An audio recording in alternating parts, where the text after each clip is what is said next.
Oui Seigneur, les cieux proclament la gloire du ressuscité. Ta parole également proclame la gloire du ressuscité. Et l'Église sur terre proclame ta gloire également. Nous savons, parce que ta parole nous le dit, que jusque dans le ciel, tu seras pour toujours l'agneau immolé. Merci Seigneur, parce que grâce à ton sacrifice, tu nous donnes le pardon des péchés, la vie éternelle et l'espérance de revoir ceux qui sont partis avant nous et qui ont mis leur foi en toi. Merci Jésus. Amen. Amen. Alors, on va regarder aujourd'hui, peut-être un petit peu dans le désordre, j'aurais peut-être dû faire ça un petit peu avant Pâques et ensuite faire les deux derniers messages qu'on a vus sur les conséquences de la résurrection. Mais certainement, même si on le fait dans cet ordre-là, aujourd'hui on va parler des preuves de la résurrection et c'est la moitié d'un message, donc l'autre moitié sera prêchée dimanche prochain. Certainement, même dans l'ordre que je le fais aujourd'hui, on va pouvoir être encouragé par la parole de Dieu. C'est peut-être un message un petit peu plus apologétique. Ce qu'on dit apologétique, c'est la défense de la foi chrétienne. C'est un message pour que vous soyez assurés que Jésus est bel et bien ressuscité, mais aussi que vous ayez en main les récits de la parole de Dieu, les versets de la parole de Dieu qui parlent de la résurrection de Jésus, afin que vous puissiez l'expliquer à des gens qui vous donneraient des excuses ou qui vous poseraient des questions. Et donc, j'aimerais retourner comme introduction au verset que nous avons entendu lire tantôt, que nous trouvons dans Luc chapitre 24, les versets 5 à 8. Alors, vous vous rappelez le contexte, ça arrive le matin de la résurrection, donc le dimanche, qui est à cette époque-là pour les Juifs le premier jour de la semaine. Et d'ailleurs, nous chrétiens avons gardé en souvenir de la résurrection de Jésus ce premier jour comme le jour où nous nous réunissons. Eh bien, nous lisons donc dans Luc chapitre 24 à partir du verset 5, les hommes, c'est-à-dire les femmes, rentrent dans la tombe parce qu'ils voient que la pierre a été roulée et ils voient deux hommes vêtus de blanc assis à la place où était Jésus. Les hommes leur dirent, « Pourquoi cherchez-vous parmi les morts celui qui est vivant? Il n'est pas ici, mais il est ressuscité.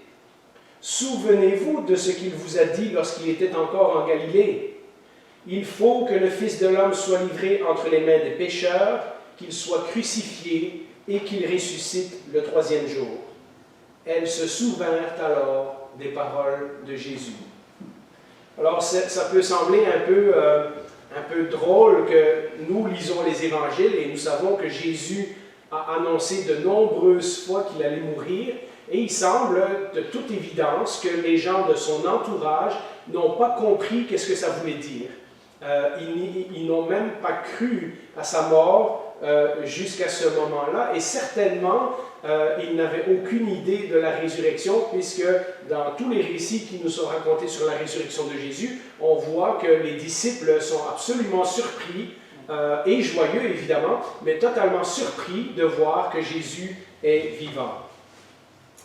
Alors, pour défendre ce qui semble peu plausible aux yeux de la science moderne, ou aux yeux de la compréhension philosophique, c'est-à-dire le style de vie, les pensées de notre société qui circulent et qui nous influencent. Il suffit de regarder quelques documentaires chaque année à Pâques de PBS ou National Geographic et on va nous sortir tout un documentaire sur la vie de Jésus, mais avec absolument aucune preuve de la résurrection. En fait, la plupart des chaînes de télévision, des magazines comme le Times, qui publient des articles chaque année, des gens qui vont donner des grandes conférences, vont plutôt s'évertuer à nous prouver que ce n'est pas important qu'il y ait eu une résurrection. L'important, c'est de savoir que la foi chrétienne a démarré à Jérusalem dans ces années-là et qu'ensuite c'est devenu la religion qui a dominé principalement l'Occident jusqu'à aujourd'hui. D'ailleurs, on assiste très malheureusement à une déconstruction de tout ce qui est chrétien, particulièrement en Occident, et ça se voit à tous les points de vue dans les chansons, dans les films qui sont faits. Il y a un film qui est sorti récemment qui vante un roi païen, puis le synopsis du film, c'est un roi païen doit unir son peuple pour retrouver leurs anciennes traditions, pour résister aux mauvais conquérants chrétiens qui veulent les convertir de force. Quelque chose dans le genre. Donc vous voyez, il y a comme un genre de retour vers le paganisme, il y a un genre de rejet de tout ce qui fait le christianisme en Occident. Et comme plusieurs l'ont souligné, et comme on l'a déjà dit ici à l'Église, si on essaie de garder les valeurs que Jésus nous a apportées, mais en rejetant Jésus, on va finir par tout perdre. Tout va s'écrouler parce que la civilisation qu'on connaît aujourd'hui est basée sur le christianisme. Et donc, si on essaie de garder les bonnes choses, mais en enlevant Christ et en enlevant Dieu de l'équation, on supprime les fondations. Et ces choses risquent de tomber une après l'autre. Et donc, il est important pour nous, dans un monde qui est en plein changement, dans un monde qui ne croit plus ce qu'on croyait il y a 50 ans, dans un monde qui ne prend plus pour acquis que le christianisme est la vraie foi, la chose dans laquelle il faut croire, il est important pour nous, chrétiens, alors que nous nous retrouvons de plus en plus en minorité, de savoir que la résurrection a vraiment eu lieu. Dans les dernières semaines, on avait vu que c'est important parce que si la résurrection est vraie, alors ça a un nombre de conséquences sur notre foi et sur notre pratique chrétienne. Et aujourd'hui, ce que j'aimerais faire, c'est simplement regarder un certain nombre de preuves que l'on retrouve dans les récits bibliques et qui sont parfois confirmées à l'extérieur des récits bibliques et qui nous encourageront à dire « Oui, véritablement, le tombeau était vide, et il n'y a qu'une explication possible, c'est que Jésus est véritablement ressuscité comme il l'avait prédit, et parce qu'il est ressuscité, alors notre foi est vraie et a de la valeur. » Vous vous rappelez ce que Paul dit dans 1 Corinthiens 15, « Si Christ n'est pas ressuscité, c'est-à-dire s'il s'agit simplement de garder son message, de garder une certaine spiritualité ou une certaine morale que Jésus avait enseignée, alors nous sommes les plus malheureux des hommes. » En effet, si je devais le résumer en une phrase, à quoi bon croire et avoir toute cette espérance si quand on arrive à la fin de notre vie, tout ça n'était pas vrai? C'est ce que Paul est en train de nous dire. Et donc, pour nous, nous avons besoin, une fois de temps en temps, d'être réconfortés, de savoir que les arguments que les gens disent contre la résurrection ne sont en fait pas très solides. Si Jésus a dit la vérité sur sa résurrection, alors il a dit la vérité sur tout le reste, parce que c'était son affirmation la plus extraordinaire. Et si cette prédiction qu'il avait dit de sa propre résurrection s'est réalisée, alors on peut lui faire confiance sur tout le reste. Mais avons-nous des preuves qu'il est ressuscité? Eh bien, la première preuve, et je pense que c'est la plus importante, et même des historiens en dehors de la foi chrétienne, comme Joseph et Tacite, des historiens romains. Joseph était juif, mais qui s'est allié avec les Romains, et Tacite est un auteur romain, reconnaissent qu'il y a eu un homme bon qui a vécu en Galilée aux alentours des années de Pilate, et qui a été crucifié, et dont les disciples ont prétendu qu'il l'avait vu ressusciter. Et donc, ce récit est rapporté dans des écrits à l'extérieur de la Bible. Il y a d'ailleurs un bon nombre de livres qui ont été écrits sur la résurrection, beaucoup plus pointus et beaucoup plus peut-être recherchés que ce que je vais vous dire aujourd'hui. Mais si ça vous intéresse, je mettrai quelques références sur le site YouTube, en dessous du message. Je mettrai quelques références à des livres. Plusieurs existent en français. Si ça vous intéresse, c'est des bons livres. La preuve principale, c'est que le tombeau était vide. Alors évidemment, si le tombeau est vide, on essaye de l'expliquer de plusieurs façons. Alors le premier argument qu'on a entendu pendant longtemps, mais qui maintenant devient de moins en moins populaire parce qu'il y a trop de choses qui ne vont pas, l'excuse facile c'était de dire « Ah, c'est simple, les femmes se sont trompées de tombeau ». Et lorsqu'on lit, on peut mettre les versets au tableau, Jean 21, 1, les gens lisaient ça et disaient, regardez dans Jean 21, ça dit le premier jour de la semaine, Marie de Magdala se rendit au sépulcre dès le matin, comme il faisait encore obscur, et elle vit que la pierre était ôtée du sépulcre.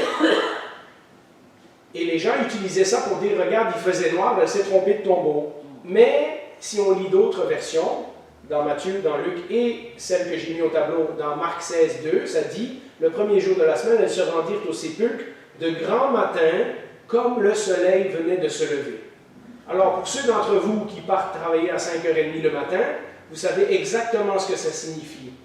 Vous sortez de chez vous à 5h30, il fait noir, et le temps que vous arrivez dans l'auto et que vous tournez la clé pour ouvrir la porte, vous voyez le soleil commencer à se lever, et 3 minutes après, vous êtes rendu dans la rue, et on commence à voir, et on commence à ne plus avoir besoin des lumières.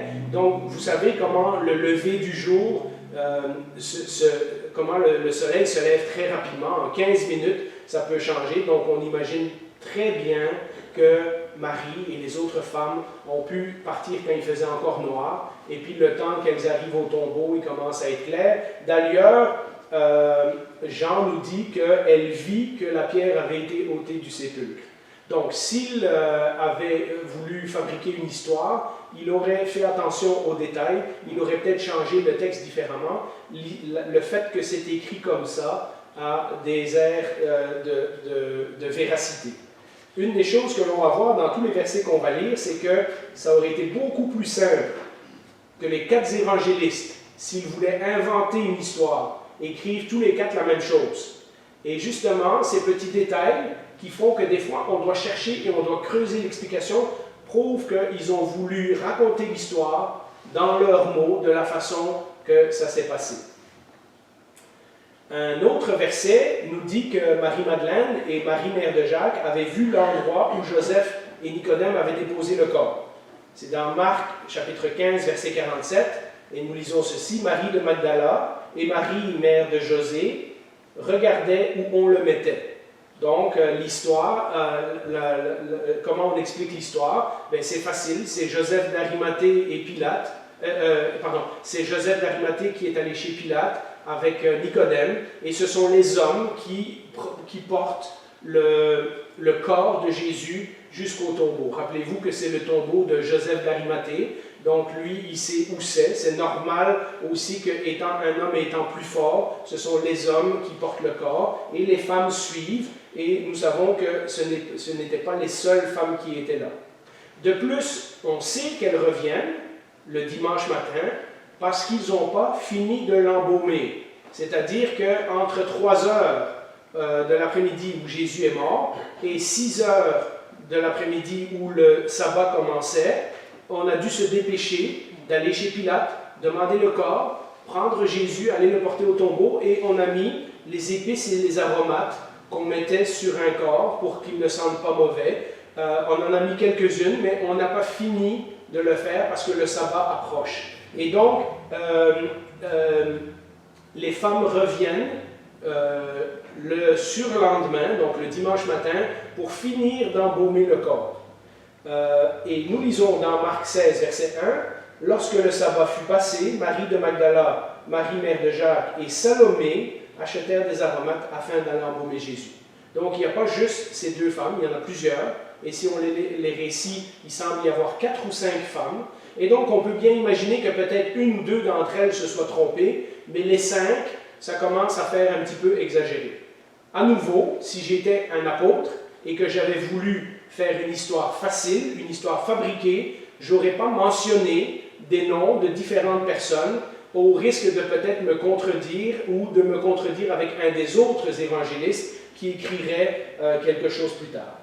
Et donc, même si quelques-unes d'entre elles, dans leur chagrin, c'est un des arguments qu'on entend, elles avaient les larmes aux yeux, c'était le matin, ils ne voyaient pas bien, ils se sont trompés de tombeau. Eh bien, il y a d'autres femmes qui sont venues avec. Ils ont la présence d'esprit de dire, on va aller acheter des épices, on va aller finir d'embaumer le corps de Jésus, donc elles ne sont pas complètement noyées dans leur chagrin, elles ont quand même la tête sur les épaules, et elles décident d'aller au tombeau et si une ou l'autre s'était trompé, certainement les autres les auraient mis dans la bonne direction. Mais de toute façon, si vous connaissez l'histoire, vous savez que les femmes, on l'a lu tantôt dans Luc chapitre 24, lorsque les femmes reviennent et disent « On a vu des anges qui nous ont dit qu'il était ressuscité », le texte dit les disciples, donc les hommes, les 11 et peut-être quelques autres, décident que les femmes ont eu des rêveries. Hein, ils ont eu des hallucinations ou ils sont trop tristes, puis elles imaginent des choses, etc. Et nous lisons que Pierre et Jean ont couru au tombeau. Alors nous lisons dans Jean, chapitre 20, verset 3, Pierre et l'autre disciple, et comme je vous l'ai déjà dit, l'autre disciple c'est Jean. Mais Jean, dans sa lettre, ne s'identifie jamais comme Jean. Il dit toujours l'autre disciple ou le disciple que Jésus aimait, pour rester humble. Alors Pierre et l'autre disciple sortirent et allèrent au sépulcre. Donc c'est Jean qui écrit ce récit, et il est en train de dire, moi et Pierre, on est allés au sépulcre. Et le texte nous dit qu'ils étaient ils étaient surpris de voir que le tombeau était vide. Ils n'ont pas compris à ce moment-là qu'il s'agit véritablement de la résurrection de Jésus. Donc à la rigueur, les femmes auraient pu se tromper de tombeau, mais alors on doit aussi expliquer pourquoi Pierre et Jean se sont trompés de tombeau. Et donc ça commence à faire beaucoup de gens qui se sont trompés. Et puis, en dernier recours, mettons que les femmes se seraient trompées. Mettons que Pierre et Jean, dans leur chagrin, se sont trompés, parce qu'ils ont été dirigés à la mauvaise tombe. Il y a quand même Nicodème et Joseph d'Arimathée, qui ont eu assez de présence d'esprit pour aller voir Pilate, pour demander le corps, pour l'amener à la tombe de Joseph d'Arimathée, puisque Jésus étant de Nazareth, il n'avait pas une tombe prévue pour sa famille à Jérusalem, et donc la Bible nous dit que c'est Joseph d'Arimathée, un de ses disciples en secret, qui tout à coup a pris son courage à deux mains et a décidé, non, il va reposer dans mon tombeau, donc c'est son tombeau. À la rigueur, Nicodème et Joseph d'Arimathée auraient pu redresser tous ces gens-là sur la bonne voie et dire, non, vous vous êtes trompés de tombeau, regardez, c'est ici qu'on a mis Jésus. Mais ce n'est pas ça qui arrive. Une fois qu'on a enlevé tous les arguments de dire que les gens se sont trompés du tombeau, bien évidemment, le deuxième argument populaire, c'est de dire que le corps a été volé. Et ça, c'est l'excuse facile. Hein? On peut dire, le corps a été volé, et donc c'est exactement ce qui s'est passé. On en a déjà touché un mot dans les messages précédents, mais je reviens là-dessus en ce moment. On imagine mal que ce soit les femmes qui aient volé le corps. Hein? D'abord, elles doivent aller au tombeau, contourner des gardes qui sont des gens entraînés à la guerre et à porter des armes, etc., etc. Elles devraient rouler la pierre, alors que justement, un des récits nous dit, on se demandait qui va nous rouler la pierre. Hein? Elles devraient emmener le corps, et on n'a pas de justification pourquoi elles devraient voler le corps, elles devraient emmener le corps, et ensuite de ça, revenir le dimanche matin et faire semblant que, oh, regardez, le tombeau est vide, c'est la preuve qu'il est ressuscité. Alors que nous avons lu tantôt que, jusqu'à ce que les anges leur disent, vous vous rappelez, c'est ce qu'il vous a annoncé lorsque vous étiez en Galilée. Et que là, le récit nous dit, et là, elles se souvinrent de ce que Jésus avait dit. Alors, ça semble vraiment plus difficile à essayer de démontrer que ce soit les femmes qui aient volé le corps de Jésus pour faire croire à sa résurrection, alors qu'elles n'avaient absolument rien à gagner dans ce scénario. D'ailleurs, nous voyons la réaction d'une des femmes. Lorsque Marie reste au tombeau un peu plus longtemps que les autres, nous lisons la version de Jean, chapitre 20, verset 15, elle est là en train de pleurer et elle se demande où le corps a disparu. Et Jésus lui apparaît et elle ne reconnaît pas tout de suite. Jésus lui dit, « Femme, pourquoi pleures-tu? Qui cherches-tu? » Elle, pensant que c'était le jardinier, lui dit, « Seigneur, si c'est toi qui l'as emporté, dis-moi où tu l'as mis. » Et donc, de nouveau, pourquoi fabriquer une telle histoire alors que ça aurait été tout simple de dire oui, oui, il est ressuscité, on l'a vu, puis regardez, on a des témoins. Pourquoi fabriquer tous ces détails en plus si on sait que c'est un mensonge? On y reviendra plus tard. Marie, tout comme Pierre et Jean, ne s'attendent pas à la résurrection. Ils n'ont pas compris. Jésus va leur apparaître plusieurs fois avant que tous commencent à être véritablement convaincus que ce n'est pas un fantôme, mais que c'est véritablement Jésus dans un corps glorifié qui est ressuscité. Marie ne s'attendait pas à la résurrection, et certainement, si c'est elle qui avait volé le corps avec les autres femmes, elle n'aurait pas fait semblant de pleurer devant quelqu'un qu'elle pensait être le jardinier. Elle aurait très bien su que le corps n'est pas là.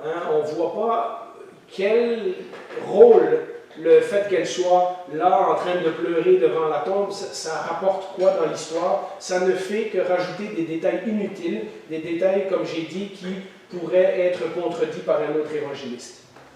Et nous avons dit déjà que Nicodème et Joseph d'Arimathée avaient porté le corps de Jésus.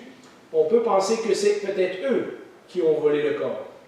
Mais de nouveau, s'ils avaient voulu voler le corps, ils auraient dû le faire à l'insu des gardes, ils auraient dû rouler la pierre, ils auraient dû le faire en cachette des femmes et des autres disciples, et ça semble très improbable du fait que nous apprenons que Nicodème est un des chefs religieux à Jérusalem à cette époque-là, puisque Jean chapitre 3 nous raconte l'histoire de comment il est venu voir Jésus en cachette, parce que pendant la nuit, parce qu'il ne voulait pas que les autres le sachent. Et Joseph d'Arimathée, jusque-là, avait été un disciple de Jésus en secret, parce qu'il était membre du Sanhédrin, c'est-à-dire le plus haut tribunal juif, dont plusieurs de ses membres s'étaient réunis le vendredi pour condamner Jésus dans la maison de Caïphe. Et il aurait absolument tout à perdre de violer le sabbat, puisqu'il aurait dû aller enlever le corps un samedi, qui est le sabbat, tout en sachant que Jésus est véritablement mort. Donc jouer toute cette comédie pour faire croire que Jésus est ressuscité, alors que tous ses espoirs viennent de s'écrouler. Ce que nous voyons dans le récit, c'est que Joseph d'Arimathée, par respect pour Jésus, va réclamer le corps et veut lui donner un enterrement qui a de l'allure, parce que sinon, on prenait les gens qui étaient sur la croix et on les jetait dans une fosse commune et on n'aurait plus jamais retrouvé le corps de Jésus. Ce que nous voyons, c'est un Joseph d'Arimathée qui donne son propre tombeau à son ami, à son maître, qu'il croit qui est vraiment mort. On ne comprend pas quel serait l'intérêt de jouer la comédie, de venir voler le corps et de prétendre qu'il est ressuscité. Il a tout à perdre. Comme je l'ai dit, j'ai oublié de lire ce verset, mais nous, on peut l'afficher. Jean 3,1 nous dit « Il y eut un homme d'entre les pharisiens nommé Nicodème, un chef des Juifs, donc quelqu'un de très important dans la société à cette époque-là, qui vint, lui, auprès de Jésus de nuit. » Il est très improbable donc que cet homme qui venait voir Jésus en cachette soit tout à coup devenu assez courageux ou assez inconscient pour voler le corps, pour faire croire à la résurrection, pour s'exposer à la persécution, parce qu'évidemment, étant membre du parti des pharisiens, qui était farouchement opposé à Jésus, et qui avait décidé depuis longtemps de se débarrasser de Jésus, on ne voit pas qu'est-ce qu'il avait à gagner de se mettre tous les pharisiens sur le dos. On ne voit pas non plus qu'est-ce que Joseph d'Arimathée, membre du Sanhédrin, a intérêt à mettre tout le reste du Sanhédrin sur son dos. N'oubliez pas que ça c'est qui ils sont.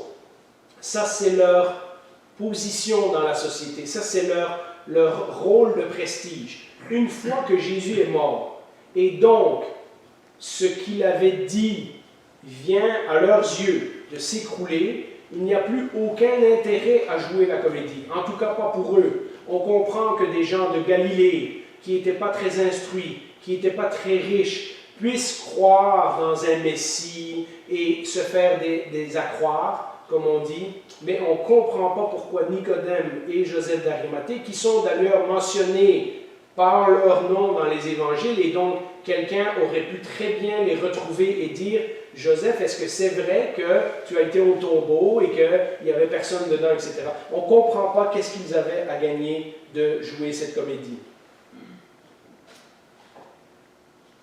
Jean 19, verset 38 nous dit « Après cela, Joseph d'Arimathée, qui était disciple de Jésus, mais en secret, par crainte des Juifs, demanda à Pilate la permission de prendre le corps de Jésus.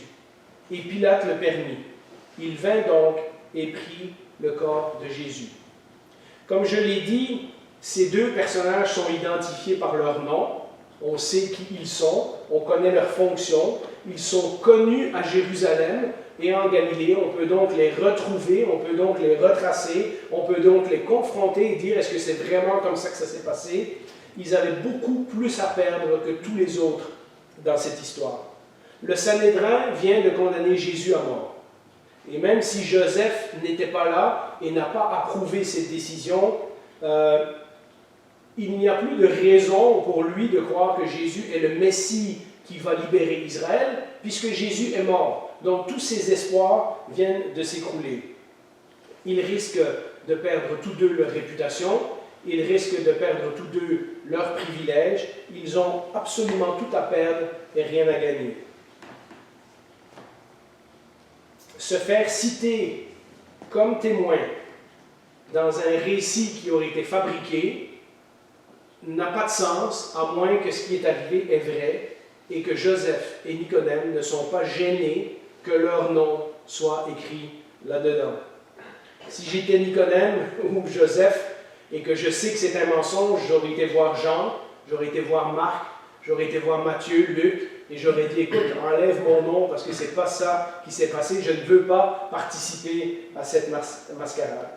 La seule explication, mes amis, c'est qu'il y a quelque chose d'extraordinaire qui s'est passé, quelque chose qui a marqué leur vie d'une façon incroyable, et qu'ils étaient prêts ensuite à tout perdre pour proclamer le message que Jésus était ressuscité.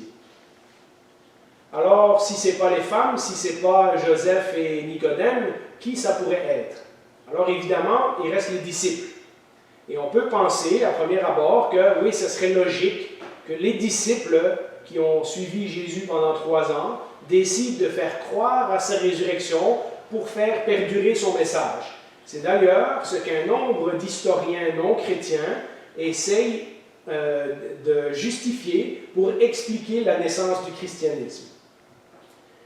Mais c'est difficile, en lisant les évangiles de nouveau, de voir que des disciples qui ont passé 3 ans de leur vie à suivre quelqu'un, la Bible nous dit que lorsque Jésus leur a dit « Suis-moi », ils ont tout lâché et ils l'ont suivi. De tout à coup réaliser qu'ils sont déçus parce que leur maître est mort, qu'ils sont effrayés puisqu'ils se sont enfuis dans le jardin de Gethsémane, ils ont abandonné leur ami. Pierre l'a carrément renié parce qu'il a suivi de loin, et lorsque Jésus était en procès, quelqu'un l'a reconnu, il a eu peur, il a renié Jésus. Ensuite, nous lisons que le samedi, ils sont enfermés, et le dimanche, ils sont encore enfermés par peur des Juifs, et on a du mal à croire que ce seraient ces gens-là qui, tout à coup, auraient commencé à inventer une religion à propos d'un gars qui savait qu'il était un menteur, puisque Jésus a dit plein de choses, et tout à coup, il est mort, et il n'y a rien qui va arriver. Donc, quel intérêt ils ont à défendre quelqu'un qui est un menteur, et quel intérêt ils ont à être des martyrs, puisque chacun d'entre eux va mourir d'une mort pas mal horrible, en proclamant dans tout l'Empire romain ce message que Jésus a dit la vérité parce qu'il l'avait vu ressusciter. À moins qu'ils ne soient fermement convaincus qu'ils ont vraiment vu Jésus ressusciter et que donc tout son message est vrai. Ils sont des Juifs. Ils attendent avec impatience ce que Dieu a promis dans l'Ancien Testament. La restauration du peuple d'Israël, la venue du Messie, le serviteur qui va être sur le trône de David, qui va rétablir les choses, Vous savez, on en a parlé souvent, ils s'attendent à ce que Jésus redonne la gloire à Israël, à ce que les Romains soient chassés. C'est pour ça que Jacques et Jean veulent les positions à gauche et à droite de Jésus. C'est pour ça que pendant un temps, ils sont prêts à le défendre. Ils ont vraiment l'impression que lorsque Jésus rentre à Jérusalem, la dernière semaine de sa vie, sur son âne, et que la foule proclame « Hosanna, béni soit celui qui vient au nom du Seigneur », le descendant de David, etc., etc. Ils ont vraiment l'impression de faire partie de l'histoire, de quelque chose d'extraordinaire. D'ailleurs, Pierre et d'autres, à plusieurs moments, ont affirmé précédemment que Jésus était le Messie. Donc, ils sont persuadés que Jésus est ce Messie qu'il attendait. Et tout à coup, ces Juifs qui attendent donc toutes les promesses de l'Ancien Testament, qui ont été élevés avec tous ces espoirs-là, qui ont été à la synagogue depuis leur jeune âge, qui ont appris de leurs parents et de leur famille l'histoire du peuple d'Israël et la venue du Messie, tout à coup, leur ami meurt et ils se mettraient à inventer une nouvelle religion alors que leurs espoirs viennent d'être complètement déçus. Si Jésus a menti, alors tous leurs espoirs tombent à l'eau. Alors ils viennent de gâcher 3 années de leur vie. Alors ils ont l'air des fous. Alors tout le monde dans leur famille, dans leur village et tout ça va leur dire « Hey, on vous l'avait dit que... » etc., etc. Ces gens-là sont effrayés, sont déçus, sont démolis de la mort de leur ami. C'est impensable de penser qu'ils auraient eu le courage de se dire « On va voler le corps et on va inventer une nouvelle religion », tout en sachant qu'en faisant ça, ils reniaient tout l'Ancien Testament. Ce n'est pas le temps de partir une nouvelle religion basée sur un mensonge. Ils auraient pu retourner à leur vie d'avant. Avec le temps, on aurait pu oublier. Ils auraient pu raconter à leurs petits-enfants « Ah, quand j'étais jeune, moi aussi, je me suis fait entraîner par quelqu'un et finalement, c'était une mauvaise affaire. Et puis maintenant, je suis content que je suis revenu en Galilée et que je pêche des poissons ou que je travaille dans la business que mes parents m'ont légué, etc. » Et ce n'est pas ça qu'on voit. On voit des gens qui sont prêts à mourir pour leur foi, à révolutionner le monde. Rappelons-nous aussi que Pilate a reçu une délégation des chefs religieux qui sont venus le voir en le mettant en garde exactement contre ça, en disant « Cet imposteur a prédit sa résurrection, donc va mettre des gardes devant la tombe pour que ses disciples ne viennent pas voler le corps. » Et puis après qu'ils disent que Jésus est ressuscité. Et donc, les gens qui ont condamné Jésus vont faire tout ce qui est en leur pouvoir pour s'assurer que le corps ne sorte pas de la tombe. Nous lisons dans Matthieu 27, verset 64, ça ce sont les pharisiens et les chefs de la loi qui sont devant Pilate. « Ordonne donc que le sépulcre soit gardé jusqu'au 3e jour, parce qu'évidemment, eux, ils se rappellent que Jésus a dit « Détruisez ce temple et je le rebâtirai le 3e jour. Le Fils de l'homme va être mis à mort, mais au 3e jour, il va ressusciter. Je vous donne le signe de Jonas. Comme Jonas était 3 jours et 3 nuits dans le ventre du poisson, ainsi le Fils de l'homme sera 3 jours et 3 nuits dans le ventre de la terre. » Et donc, ils ont très bien compris que Jésus est en train de dire qu'il va revenir à la vie. C'est pour ça qu'il demande à Pilate de garder la tombe jusqu'au 3e jour. Afin que ses disciples ne viennent pas dérober le corps et dire au peuple « Il est ressuscité des morts ». Cette dernière imposture serait pire que la première. La première, c'était les motifs de sa condamnation, qu'il s'est déclaré fils de Dieu et qu'il s'est déclaré roi des Juifs. Et donc, ils sont en train de bâtir là-dessus en disant va mettre assure-toi que les disciples ne viennent pas voler le corps, parce qu'on a entendu dire qu'il va ressusciter le 3e jour. Pour les rassurer, Pilate leur dit de mettre une garde devant le tombeau. Il y a eu beaucoup de débats dessus. Je pense que ce n'est pas nécessaire de savoir si c'était des soldats romains ou si c'était les gardes juifs, ceux qui gardaient le temple, parce qu'il y avait une garde juive qui surveillait le temple. J'ai un peu de doute de penser que ce soit des soldats romains à cause du reste de l'histoire, mais ce qu'on sait, c'est qu'ils ont mis un sceau. Donc probablement le sceau a été apposé par un soldat romain. Matthieu nous rapporte que ce sont justement ces gardes qui ont assisté à la résurrection de Jésus, qui ont été payés ensuite pour dire que c'est les disciples qui avaient volé le corps. D'ailleurs, dans un des écrits des Juifs qui datent après le Nouveau Testament, on y dit clairement cette rumeur-là. On dit il y avait un homme qui se prétendait le Messie, c'était Jésus de Nazareth, il a été crucifié par Pilate, et ses disciples sont venus voler le corps. Donc vous voyez, cette rumeur s'est répandue chez les Juifs qui ne voulaient pas croire en Jésus, jusque encore dans les écrits plus tard. La bonne nouvelle, c'est qu'ils reconnaissent que Jésus a vraiment existé, que Jésus a vraiment eu des disciples, que Jésus a vraiment été condamné sous Pilate, que Jésus a vraiment été mis dans le tombeau et que le tombeau était vraiment vide. Alors, en voulant contredire les chrétiens, en fait, ils affirment indirectement tout ce que nous croyons. Et donc, même si leur explication n'est pas la bonne, tout comme on a dit, s'ils n'avaient pas mis des soldats devant la tombe, s'ils n'avaient pas mis un sceau, si on n'avait pas mis la pierre, à la rigueur, ça aurait été simple de dire « Ah, il n'y avait personne devant le tombeau, c'est sûrement les disciples qui l'ont volé. » Mais là, ils ont fait tout ce qui est en leur pouvoir pour s'assurer que Jésus ne sorte pas du tombeau, et ce qu'on retrouve, c'est un tombeau vide. Et donc, il n'y a pas beaucoup d'explications possibles. Ou on a volé le corps, et on vient de passer en revue toutes les raisons pourquoi ce n'est pas possible, ou bien le corps n'est plus là parce qu'il est ressuscité. Matthieu 28, versets 11 à 15, je vous ramène à cette rumeur. Quelques hommes de la garde entrèrent dans la ville et annoncèrent aux principaux sacrificateurs tout ce qui était arrivé, c'est-à-dire le tremblement de terre, la pierre qui roule, il s'enfuit en courant du tombeau. C'est une des raisons qui me fait croire que ce ne sont pas des soldats romains. Les soldats romains étaient des professionnels et s'ils avaient gardé le tombeau, leur vie en dépendait et donc ils auraient été mis à mort. Ces soldats vont voir les principaux sacrificateurs et non pas Pilate et ils annoncent ce qui est arrivé. Ceux-ci, après s'être rassemblés avec les anciens et avoir tenu conseil, donc vous vous rendez compte, il faut qu'ils fassent une réunion d'urgence parce qu'ils ne s'attendaient pas. Malgré les gardes, malgré le sceau, malgré la pierre, ils sont surpris.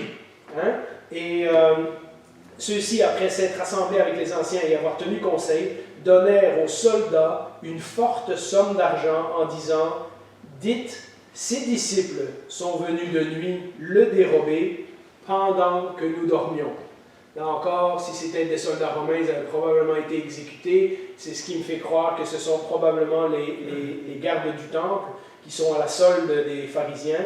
Et si le gouverneur l'apprend, nous l'apaiserons, c'est-à-dire on va aller lui parler. Ils n'auraient pas eu ce pouvoir si c'était des soldats romains. Les soldats romains auraient dû rendre des comptes directement à Pilate.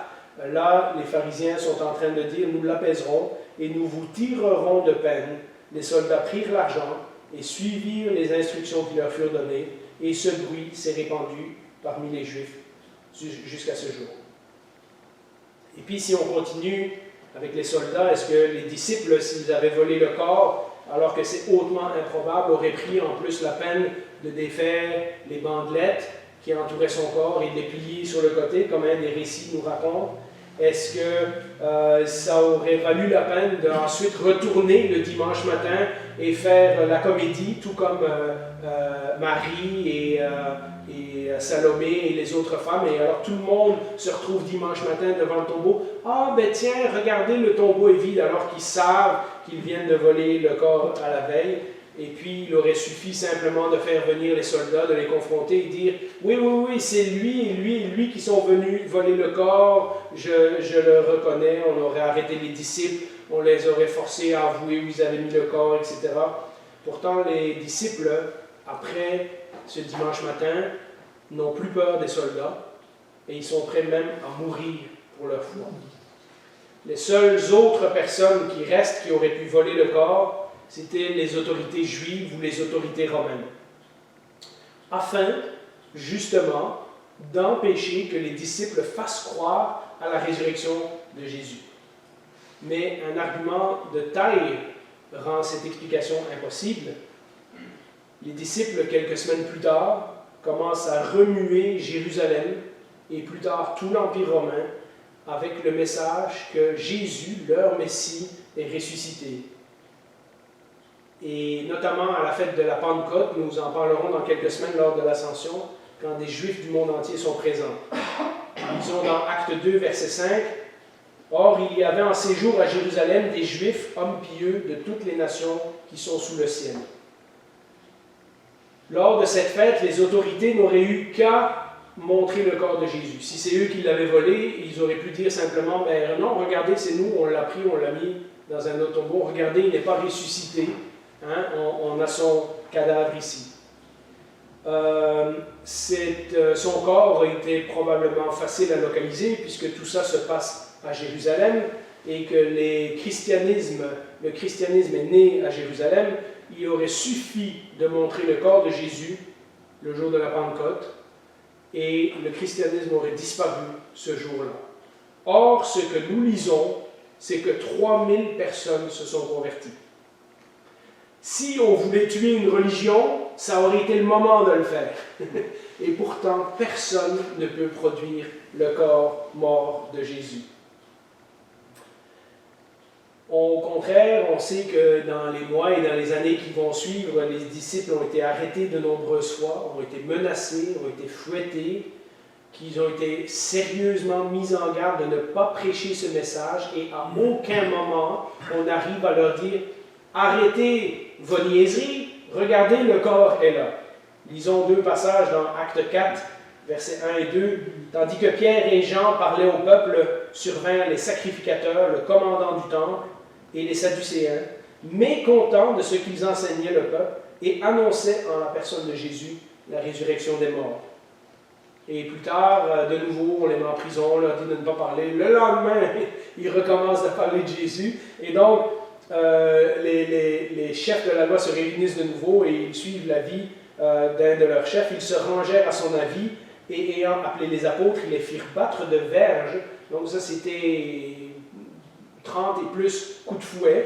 Et ils leur défendirent de parler au nom de Jésus et ils les relâchèrent. Et vous savez, on l'a lu il y a quelque temps, c'est à la suite de ces versets-là que les apôtres vont dire « Il est préférable d'obéir à Dieu plutôt qu'aux hommes ».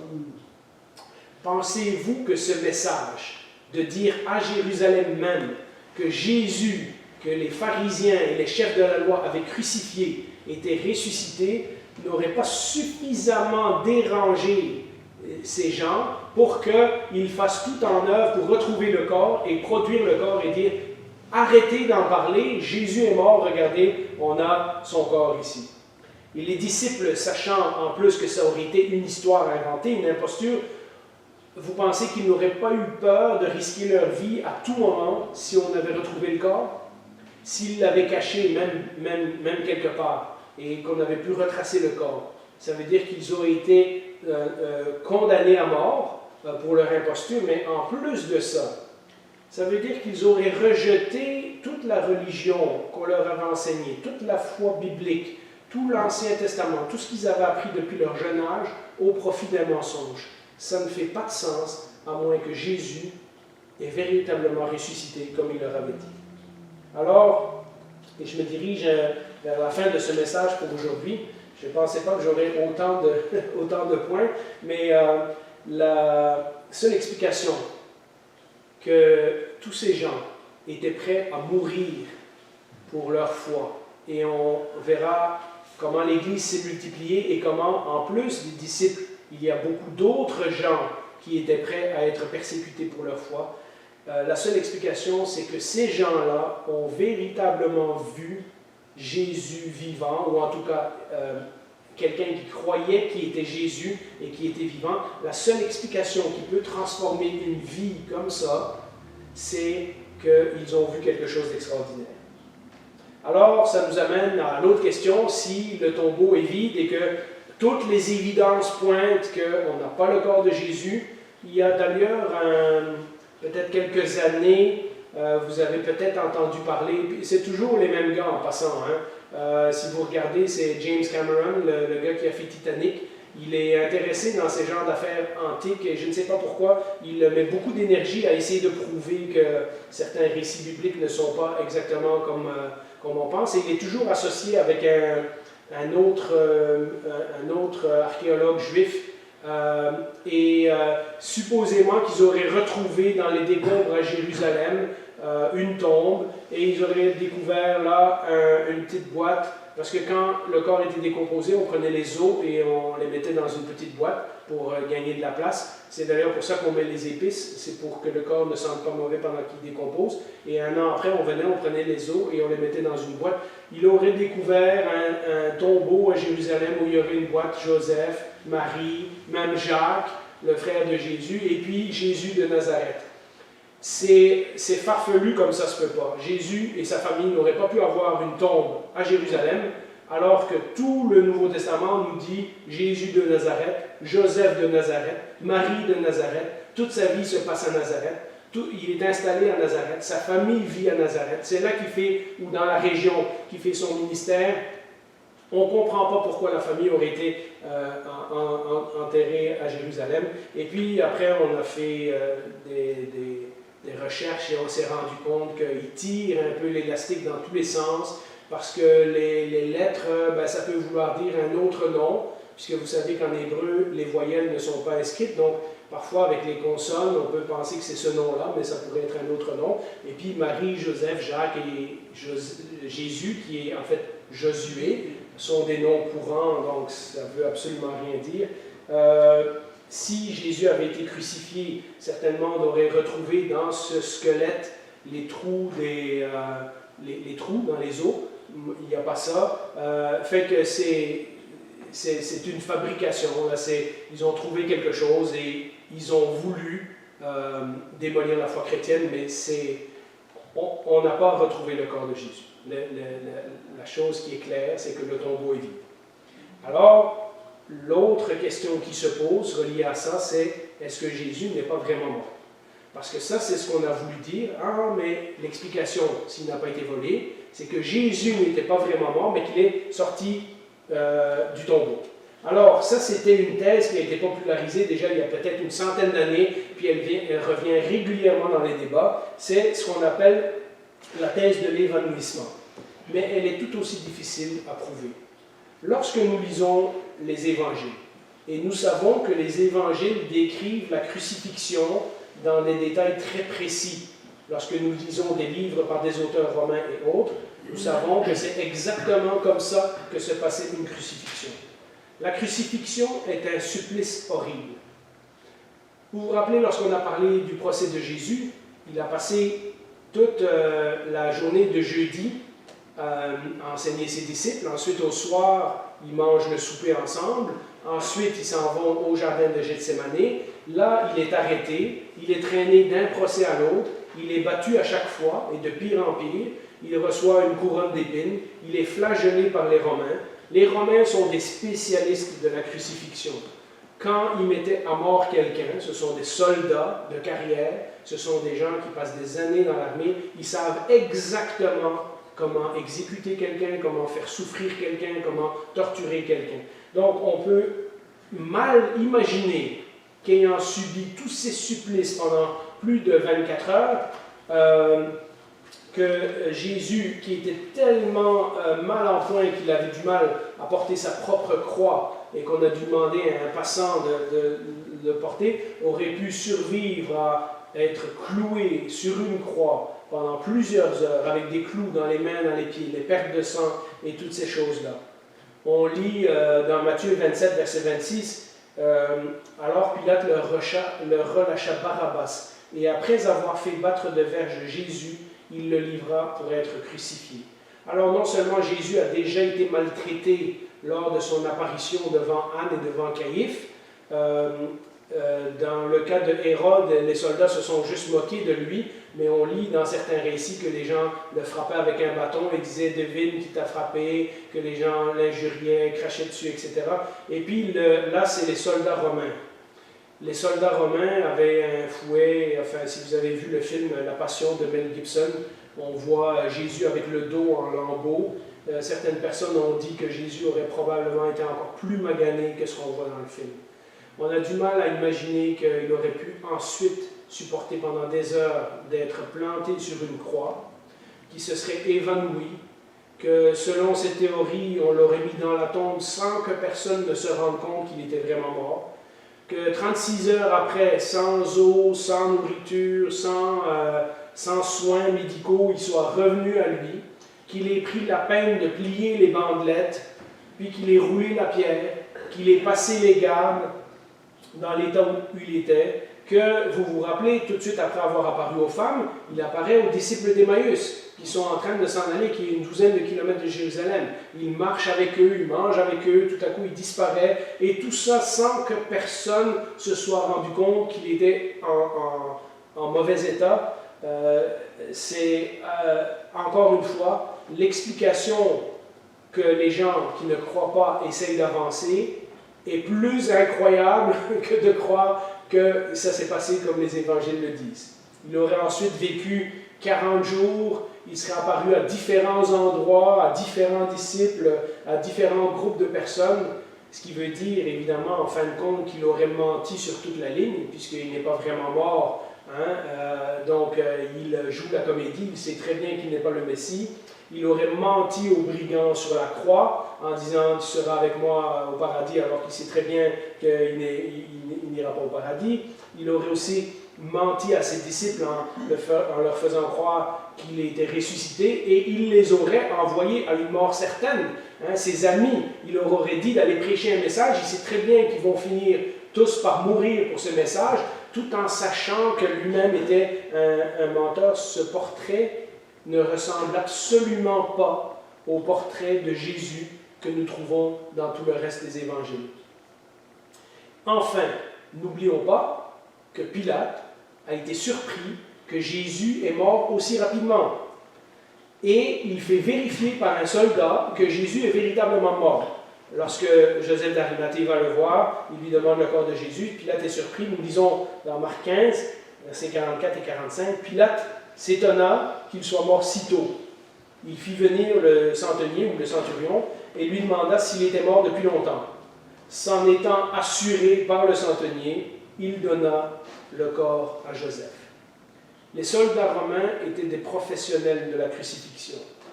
Et même pour s'assurer que Jésus était véritablement mort, ils lui ont planté une lance dans le côté.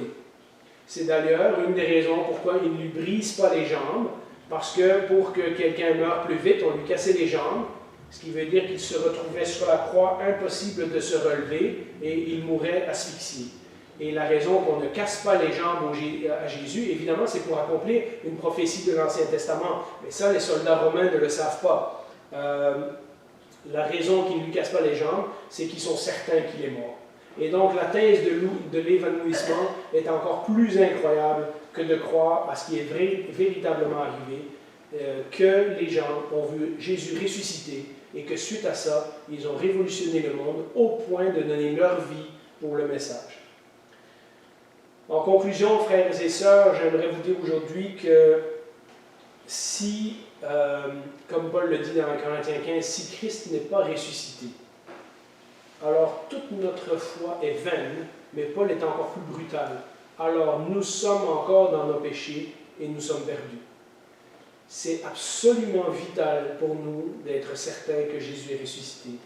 Paul ne pouvait pas se satisfaire d'un évangile qui consiste seulement en un bon message, en des bonnes valeurs morales, en des miracles dans la vie de quelques personnes, en un bon comportement, en l'amour du prochain, si ça venait d'un leader qui était mort. La résurrection était pour Paul une preuve claire que Jésus avait vaincu le péché et que Jésus était plus fort que la mort, et qu'il nous montrait ainsi à nous le chemin pour notre propre victoire sur le péché et pour notre propre résurrection. Sans cela, Paul n'aurait pas pu écrire aux Thessaloniciens après avoir parlé de la résurrection, et nous finissons avec ce verset dans 1 Thessaloniciens 4, verset 18. Encouragez-vous donc les uns les autres par ces paroles. On verra la semaine prochaine, justement en parlant de la conversion de Paul, qui est aussi très improbable, la conversion de Jacques et d'autres détails. Mais je vous laisse avec cet encouragement pour aujourd'hui. Encouragez-vous donc les uns les autres par ces paroles. Ce qui est écrit dans la Bible est vrai. Ce qui est écrit à propos de Jésus est vrai. Il est ressuscité. Il est vraiment ressuscité. Personne n'a pu montrer son corps. Personne n'a pu prouver que le tombeau n'était pas vide. Et donc nous avons l'espérance de la résurrection parce que Jésus nous a montré le chemin.